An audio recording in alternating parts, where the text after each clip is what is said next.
बिस्मिल्लाहिर्रहमानिर्रहीम। अस्सलाम वालेकुम स्टूडेंट्स। उम्मीद करता हूँ सब ठीक ठाक हैं। लास्ट लेक्चर हमने लिया था हाइड्रोजन बॉन्डिंग पे और हाइड्रोजन बॉन्डिंग की हमने वेरियस एप्लीकेशंस की थी। ठीक है, तो लिक्विड जो स्टेट है उसमें से लास्ट टॉपिक हमारा रह गया है लिक्विड क्रिस्टल्स। तो आज हम डिस्कस करेंगे लिक्विड क्रिस्टल्स। इसके अलावा लिक्विड क्रिस्टल्स की डेली लाइफ में एप्लीकेशंस क्या हैं ये डिस्कस करेंगे, और साथ हम इंट्रोडक्शन करेंगे सॉलिड स्टेट का। यानी लिक्विड वाला पोर्शन भी आज कंप्लीट हो जाएगा और हम थोड़ा सा साथ सॉलिड पोर्शन भी स्टार्ट करेंगे। तो first of all liquid crystals name पे फोकस करें। दो वर्ड दिखे हुए हैं, एक वर्ड है लिक्विड, एक वर्ड है क्रिस्टल। अगर हम बात करें लिक्विड की तो हमारे जहन में एक ही चीज़ आती है, फ्लो कर जाना।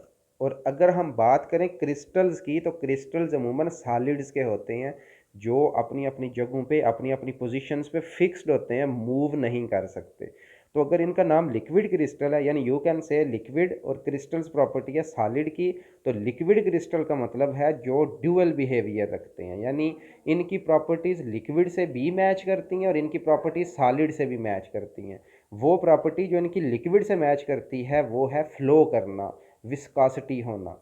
और जो प्रॉपर्टी इनकी सॉलिड से मैच करती है ना, सॉलिड की बात अगर हम करें तो उनमें अरेंजमेंट की बात आती है कि एटम आयंस मॉलिक्यूल खास या स्पेसिफिक डायरेक्शन में अरेंज होते हैं, तो इनमें भी सम सॉर्ट ऑफ अरेंजमेंट होती है। तो दैट इज़ वाई हम इनको लिक्विड क्रिस्टल कहते हैं। और अगर हम इन शॉर्ट बात करें तो हमारे पास अगर कोई भी सॉलिड हो, हम अगर उसको हीट करते हैं तो वो क्लियर लिक्विड बन जाता है या सिंपल लिक्विड फॉर्म में आ जाता है। ठीक हो गया। और अगर हम बात करें लिक्विड क्रिस्टल्स की तो कुछ सॉलिड्स ऐसे होते हैं, शॉर्टकट लिख लूँ सॉलिड्स, अगर आप उनको हीट करते हैं तो वो कन्वर्ट होते हैं लिक्विड क्रिस्टल में, यानी कुछ प्रॉपर्टी सॉलिड्स वाली कुछ लिक्विड्स वाली, और देन ये कन्वर्ट होते हैं लिक्विड्स में। तो दैट इज़ वाई इनको लिक्विड क्रिस्टल कहा जाता है।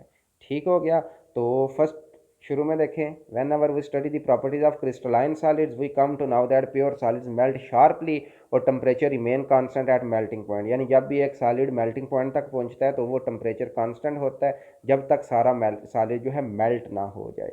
लेकिन 1888 में एक साइंटिस्ट था, एक बॉटनिस्ट था जिसका नाम है फ्रेडरिक रेनीडीजर। फ्रेडरिक रेनीडीजर ने एक कंपाउंड के ऊपर, ये बॉटनिस्ट था यानी बॉटनी इसकी ब्रांच थी, यानी बायो की ब्रांच होती है बॉटनी। तो ये एक कंपाउंड को लेबॉर्ट्री में टेस्ट कर रहा था। उस कंपाउंड का नाम आपने याद रखना है, दैट इज़ कोलेस्ट्रॉयल बेंजोएट। यानी कोलेस्ट्रॉयल बेंजोएट नाम का एक कंपाउंड था जिसकी प्रॉपर्टीज़ ये लेबॉर्ट्री में चेक कर रहा था। ये उस कंपाउंड को हीट दे के, यानी ये सॉलिड फॉर्म में था, इसको मेल्ट कर रहा था। तो इसने ये नोट किया कि अगर इस कोलेस्ट्रॉयल बेंजोएट को हीट करें तो 145 डिग्री सेल्सियस पे ये मिल्की लिक्विड में चेंज हो गया था। यू कैन से टर्बिड लिक्विड कह लें, मिल्की लिक्विड कह लें, या वाइटिश लिक्विड में चेंज हो गया था। और देन इसको जब इसने फर्दर हीट की तो 179 डिग्री सेल्सियस पे ये क्लियर लिक्विड बना। ठीक हो गया। और इसी तरीके से जब इसने इसको ठंडा किया तो ये प्रॉपर्टी उल्ट हुई, रिवर्स प्रोसेस हुआ। यानी पहले वो जो क्लियर लिक्विड है वो कन्वर्ट हुआ टर्बिड लिक्विड में, और then turbid liquid finally solid form में चेंज हो गया। और इस टर्बिड फेज़ को, ये जो इंटरमीडिएट फेज़ था 145 वाला, इस फेज़ का नाम उसने रख दिया लिक्विड क्रिस्टल। क्यों रखा? क्योंकि 145 टेम्परेचर वाले कंपाउंड उस लिक्विड यानी जो कोलेस्ट्रॉल बेंजोएट था उसकी जब प्रॉपर्टीज़ देखी तो उसने देखा कि मिक्स प्रॉपर्टीज़ थी, कुछ प्रॉपर्टीज़ उसमें सॉलिड जैसी थी और कुछ प्रॉपर्टीज़ लिक्विड वाली थी। तो इस डिस्कवरी के बाद बहुत से कंपाउंड लेबॉर्ट्री में ऐसे भी, बाद में बाकी कंपाउंड्स पे भी एक्सपेरिमेंट किया गया। तो हर एक का तो नहीं, लेकिन काफ़ी सारे कंपाउंड ऐसे थे जो लिक्विड क्रिस्टल शो करते थे, यानी आसान लफ्ज़ में वो क्लियर लिक्विड बनने से पहले टर्बिड फेज़ में जाते थे, और उस टर्बिड फेज़ को ही लिक्विड क्रिस्टल कहा जाता है। और मैंने आपको बता दिया, जैसे कि नेम से मेंशन है लिक्विड क्रिस्टल की इनकी प्रॉपर्टीज़ ड्यूअल होती हैं, सॉलिड जैसी भी और लिक्विड जैसी भी। तो नेक्स्ट पैराग्राफ में यही लिखा हुआ है, चेक करें। Up till now, it has been reported that there are many crystalline solid which melt to turbid liquid phase before finally melting to clear liquid. These turbid liquid phase can flow as liquid, यानी liquid की तरह flow कर सकते हैं।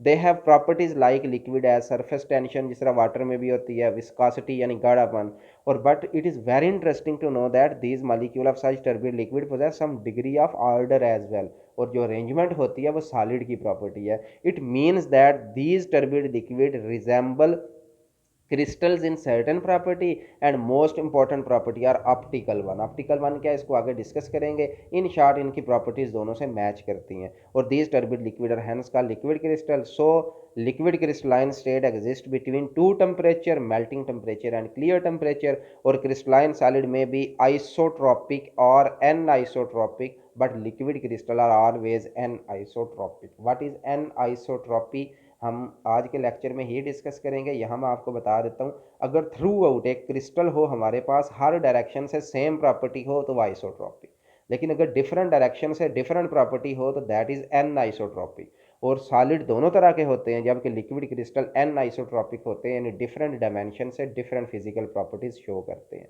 ये final summary आप between arrow भी लगा सकते हैं कि क्रिस्टल यानी सॉलिड, लिक्विड क्रिस्टल और देन क्लियर लिक्विड। इसके बाद इस लाइन को चेक करें कि तकरीबन जब ये डिस्कवर हुए तो 30 साल तक जस्ट ये लेबॉर्ट्री यूज़ में ही इनका, यानी ज़्यादातर यूज़ लेबॉर्ट्री तक महदूद था, लेकिन आज के दौर में इनकी ढेर सारी एप्लीकेशंस हैं जो आगे हम डिस्कस भी करेंगे। इसके बाद नेक्स्ट पैराग्राफ देखें कि इनमें जो मालिक्यूल्स हैं वो किस किस्म के होते हैं, तो आंसर होगा रॉड लाइक मालिक्यूल होते हैं। जब ये नॉर्मल लिक्विड फेज में होते हैं तो ये मालिक्यूल रैंडम डायरेक्शन में नहीं रैंडमली मूव करते हैं, लेकिन जब ये लिक्विड क्रिस्टलाइन फॉर्म में आते हैं तो इनमें अरेंजमेंट आ जाती है, और 3 तरह की अरेंजमेंट होती है, जिसकी वजह से लिक्विड क्रिस्टल भी 3 टाइप के होते हैं। ये आपने याद रखना है। Depending upon the nature of ordering liquid crystal can be divide into pneumatic होते हैं, स्मैक्टिक होते हैं, कोलेस्टेरिक होते हैं। इसको आप गूगल कर सकते हैं कि ये कौन कौन सी शेप्स हैं, यानी यू कैन से वो जो रॉड लाइक मालिक्यूल है जब वो लिक्विड क्रिस्टल में आते हैं तो 3 तरीकों से रेंज होते हैं, 3 ही टाइप्स बनती हैं। और one last thing again summary कि इन लिक्विड्स की अगर हम बात करें तो इनमें सॉलिड जैसी ऑप्टिकल प्रॉपर्टीज़ भी होती हैं। ठीक हो गया। Uses of liquid crystal, liquid crystal का एक यूज़ जो सबसे ज़्यादा इंपॉर्टेंट है, जिसको मुख्तलिफ डेली लाइफ में मुख्तलिफ एप्लीकेशंस में नुमाया करता है या हम इसको यूज़ करते हैं, दैट इज़ डिफ्रैक्शन। आप लोगों ने सुना होगा लाइट की एक प्रॉपर्टी होती है जिसको हम डिफ्रैक्शन कहते हैं, और ये डिफ्रैक्शन सॉलिड्स शो करते हैं। एक आपने सुना होगा रिफ्लेक्शन। ये क्या होता है कि अगर किसी भी ऑब्जेक्ट के ऊपर लाइट पड़ती है तो उससे टकरा के वापस उसी मीडियम में चली जाती है, यानी जहाँ से आई वहाँ टकरा के रिफ्लेक्ट होती है। एक टर्म आपने पढ़ी होगी रिफ्रैक्शन, कि लाइट किसी सॉलिड से पास हो तो बेंड हो जाती है। ये प्रॉपर्टी है डिफ्रैक्शन। डिफ्रैक्शन मीन कि लाइट को उसके कंपोनेंट्स में चेंज कर देना। जिस तरह आप लोगों को शायद पता होगा कि जो वाइट लाइट होती है वो 7 कलर से बनती है, दैट आर विबग्योर। तो अगर वाइट लाइट किसी सॉलिड पे पड़े और सॉलिड क्या करे, उसको उसकी डिफरेंट वेवलेंथ में और डिफरेंट कलर में कन्वर्ट कर दे, तो this phenomena is called diffraction. और डिफ्रैक्शन प्योर हुबी होती है एक सॉलिड की। ठीक हो गया। तो लिक्विड क्रिस्टल की जो सबसे इंपॉर्टेंट प्रॉपर्टी जो सॉलिड से मैच करती है वो है डिफ्रैक्शन। अब ये डिफ्रैक्शन कैसे शो करते हैं, चेक करें। अगर इनके ऊपर वाइट लाइट पड़े, ठीक है, ये फॉर एग्जांपल एक लिक्विड क्रिस्टल है, इसके ऊपर वाइट लाइट पड़ती है तो ये लाइट को उसके कलर्स में, डिफरेंट कलर्स में चेंज कर देती है। चले मैं आपको थोड़ा सा बता देता हूँ। ये एक वाइट लाइट, ये लिक्विड क्रिस्टल, जब इसमें से पास होगी तो ये उस लाइट को वेरियस कलर्स में, जिनकी स्पेसिफिक वेवलेंथ होगी, उसमें चेंज कर देते।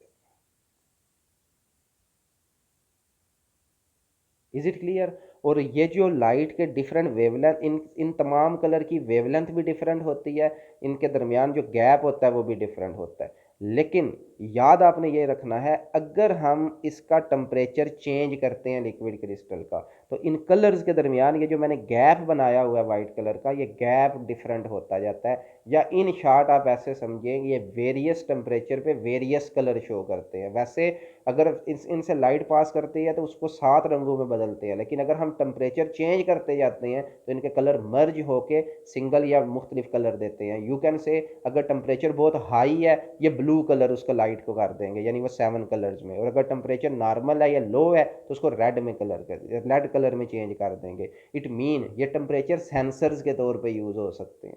एक ये इलेक्ट्रिकल सर्किट्स में पोटेंशियल फेलियर को ढूंढने के लिए यूज़ हो सकते हैं। क्यों? इसलिए कि जिस जगह से फॉर एग्जांपल कोई इलेक्ट्रिकल सर्किट है, किसी वजह से वो बर्न कर गया, तो हमें नहीं पता, क्योंकि वो वायर्स यू कैन से जो हैं वो प्लस्तर वगैरह या दीवार के अंदर हैं, तो हम डायरेक्ट नहीं देख सकते वायर किधर से बर्न हुई है, तो लिक्विड क्रिस्टल की मदद से हम देख सकते हैं कि जिस जगह से पोटेंशियल फेलियर होगा वहाँ कलर वो चेंज शो करेगी। सम टाइम अंडरग्राउंड वायर्स जो होती हैं अगर उनमें किसी जगह आग लग जाती है तो सारी ज़मीन की खुदाई करके नहीं ढूंढा जाता कि वो किधर से वायर खराब है, बल्कि लिक्विड क्रिस्टल्स की मदद से ढूंढा जाता है। जिस जगह का जो एरिया हॉट होगा वहाँ ये कलर और शो करेंगे, और जो एरिया मॉडरेट टेम्परेचर का होगा वहाँ कलर और शो करेंगे। इसी तरीके से बॉडी के अंदर से ट्यूमर्स इनकी मदद से फाइंड किया जा सकता है। एक और बड़ी अहम एप्लीकेशन आपने एलसीडीज़ में देखी होंगी, कैलकुलेटर की स्क्रीन देखी होगी, अगर उसको हम थोड़ा प्रेस करते हैं तो वो कलर्स शो करता है। वो कलर कैसे शो करता है, जब हम उसको हार्डली प्रेस करते हैं तो हमारी बॉडी का टेम्परेचर होता है 37, यानी इन शॉर्ट उसका टेम्परेचर चेंज होता है जिसकी वजह से वो कलर शो करता है। तो ये डिफ्रैक्शन की वजह से लिक्विड क्रिस्टल की एप्लीकेशन बहुत सी यूज़ होती है। अब कौन कौन सी एप्लीकेशन हैं वो आप लोगों ने चेक करना है। एप्लीकेशन नंबर 1 देखें, ये डिफ्रैक्शन वाली है। Liquid crystal can diffract light. How? When one of the wavelength of white light is reflected from liquid crystal it appear colour, यानी वाइट लाइट जब ये गुजरेगी उसको कलर कर दे। As temperature change distance between layer of molecule of liquid crystal change, और therefore colour of reflected light change accordingly. Thus liquid crystal can use as temperature sensor, यानी different temperature पे ये different colours show करते हैं। Property number 2, liquid crystal, ये इसकी heading हो सकती है potential failure in electrical circuit. Room कहता है room thermometer also contain liquid crystal with a suitable temperature range as the temperature change. ठीक हो गया, figure show of the different colour. इसके बाद इनका एक और इम्पॉर्टेंट एप्लीकेशन नंबर 3 कि ये मेडिसिन में किधर यूज़ होते हैं, लोकेट करने के लिए ब्लॉक, वेन्स, आर्टरीज, इन्फेक्शन या ट्यूमर। इसमें भी सेम कंसेप्ट है कि जिस जगह आर्टरी या वेन या इन्फेक्शन होगी या ट्यूमर होगा वो एरिया हार्ट होगा। ठीक हो गया। तो liquid crystals paint, you can say for example अगर हमने चेस्ट में ट्यूमर चेक करना है, चेस्ट कैंसर चेक करना है, तो जो ट्यूमर वाला एरिया होता है वो हार्ट होता है। तो क्या किया जाता है, लिक्विड क्रिस्टल की जो है वो पेंट किया जाता है। जिस जगह ट्यूमर होगा वो एरिया ब्लू शो होगा और बाकी एरिया में मुख्तलिफ कलर्स शो होंगे। तो इस वजह से वो लोकेट करने में यूज़ होते हैं। इस पॉइंट को भी देखें, liquid crystals substance are used to locate veins, arteries, infections, tumors. Reason is that these part of body are warmer than surrounding tissue. Specialist can use the technique of skin thermography to detect blockage in vein and artery. When a layer of liquid crystal painted on the surface of breast tumor show up heart area which is colored blue, or this technique has been successful in early diagnosis of breast cancer. इसके बाद electrical circuits में watches में use हो सकता है, calculators में use हो सकता है, लैपटॉप्स में यूज़ हो सकता है। ठीक हो गया। और ये क्या सेपरेट होते हैं, ये भी डिफरेंट टेम्परेचर्स की वजह से। These device separate due to fact that temperature, pressure, electromagnetic field easily effect the weaker bond which hold molecule together in liquid crystal. यानी इन शॉर्ट कि उनका भी टेम्परेचर जब सर्किट्स में चेंज होता है तो मुख्तलिफ कलर्स और मुख्तलिफ तरह की पिक्चर्स शो करते हैं। क्रोमेटोग्राफी में ये सॉल्वेंट्स के तौर पे यूज़ होते हैं। और इसके अलावा जो ओसिलोग्राफिक एंड टीवी डिस्प्लेज होते हैं इनमें भी ये, यानी एलसीडी यानी liquid crystal display, LCD stand for liquid crystal display, यहाँ यूज़ होते हैं। तो these are the applications of liquid crystal. ठीक हो गया। नेक्स्ट हम सॉलिड्स को थोड़ा सा डिफाइन करेंगे, सॉलिड्स की थोड़ी सी टाइप डिस्कस करेंगे। तो first of all what is solid states, तो आपको पता होना चाहिए, हमने जिक्र किया है कि इनकी डेफिनेट शेप होती है, डेफिनेट वॉल्यूम होता है। तो सॉलिड्स क्या होते हैं, rigid, hard, definite shape, definite volume. इसके बाद अगर हम इंटरमॉलिक्यूलर फोर्सेस की बात करें तो इतनी ज़्यादा टाइट होती हैं कि जस्ट वाइब्रेटरी मोशन कर सकते हैं, इसके अलावा इनमें कोई मोशन नहीं होता, यही लिखा हुआ है इसमें। और कंस्टिट्यूटेंट्स, एटम, आयंस और मॉलिक्यूल लिक्विड बिल्कुल मूव नहीं कर सकते और इनमें अरेंजमेंट होती है। नेक्स्ट दो टाइप्स डिस्कस कर लेते हैं। पहले नंबर पे हमारे पास जितने भी सॉलिड्स हैं दो तरह के होते हैं, एक क्रिस्टलाइन सॉलिड्स और एक अमॉर्फस सॉलिड्स। क्रिस्टलाइन सॉलिड्स में क्या होता है, atom, ion, molecule definite 3 dimensional network में रेंज होते हैं। एक बात, इनके मेल्टिंग और बॉइलिंग पॉइंट शार्प होते हैं, यानी ये एक फिक्स टेम्परेचर पे मेल्ट या बॉयल होते हैं। दूसरी बात, इनके डेफिनेट फेसेस होते हैं, डेफिनेट एजेस होते हैं, डेफिनेट कॉर्नर्स होते हैं। ये एक दफ़ा देख लें कि ये फॉर एग्जांपल अगर मेरे पास एक क्रिस्टलाइन सॉलिड है तो ये इसकी एक शेप बन गई। अब फेस क्या है, ये जो फ्रंट है, यानी यू कैन से ये एक फेस है, ये दूसरा फेस है, इसके अलावा भी डिफरेंट फेसेस हैं।